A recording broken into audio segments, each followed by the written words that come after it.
بصوا، دي أغرب حاجة شفتها لغاية دلوقتي في السلسلة ديت، فهقولها في الأول عشان أخلص منها. في ست اسمها بولا في معبد إيزيس. الكهنة بقى كانوا بيقنعوها بإيه؟ بيقنعوها إن الإله أنوبيس عايز لا مؤاخذة ينام معاها.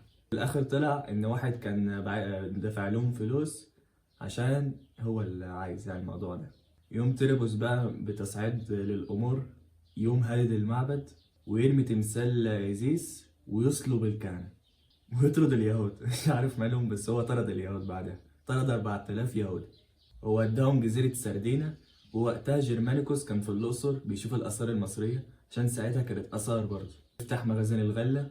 بص، حرفيا كان زعلان إن هو ماشي من غير الزي العسكري، وماشي بصندل وعباية. الإمبراطور مربوط اتهزم يا رجالة، ويهرب لتيرابوس زي ما قلت من حلقتين، ويقعد في رافينيا الإيطالية. مينوس بيموت برضه، اللي هو قائد معركة تويتوبورج اللي قلت عليها. بسبب ايه؟ مربوط اما مشى، المينوس كان عايز ياخد الحكم.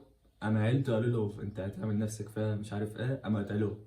خلصنا الكلام عن السنة ديت وندخل في معانا موضوعين. موضوع وهبدأ ترشيحات، لما الاقي السنة مفيهاش حاجة أقوم مديها ترشيح على طول. أول موضوع عن الصلاة والمخدرات. كان في حلقة لعبد العاطي، ربنا يرجعه لنا بالسلامة. كان عامل حلقة اللي هي بتاعت محمود سمير.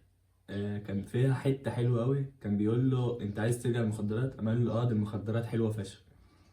اللي عجبني في الحتة دي إن هو بجد الحاجات الوحشة بتبقى حلوة، وبتبقى حلوة أوي، مش زي وبتبقى مؤذية بس بتبقى طعمها حلو لو هي أكل أو شرب زي المخدرات.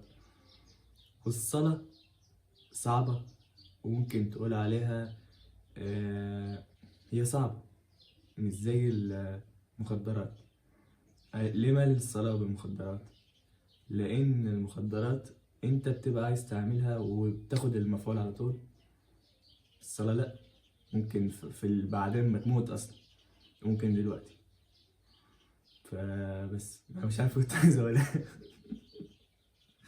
أنا كاتب الصلاة بالمخدرات بس، ولا فاكر كاتبها ليه أو إمتى. معلش، ما نقول حاجة. ما علينا، ماشي. نقول حاجة تانية، نقول الترشيح. رشح مسلسل ما تنام لأحمد الفيشاوي ومحمد لطفي، اتعمل في 2011. ما تنام التريقة على باتمان، أنا لسه مشفتوش، فالترشيحات دي بقى الحاجات اللي مشفتهاش لسه، فنشوفها مع بعض. وهي بس، سلام.